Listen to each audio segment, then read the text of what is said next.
माझ्या नावावर 2 एकरचा सातबारा आहे, 2 एकरचा.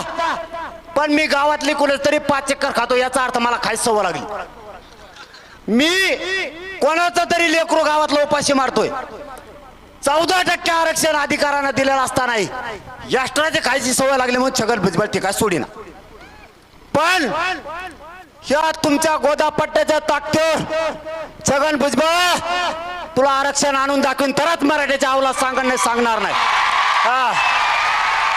या मराठ्यांच्या पदरात दगड न लागता, काठी न वाजता, कुठंही गालबोट न लागता या मराठ्यांना आज 1 वाजेपर्यंत वाट बघा. मी माझी एक तर यात्रा निघाल, नाही तर मराठ्यांच्या आरक्षणाची विजय यात्रा निघाल. 2च पर्याय सरकार समोर आहेत.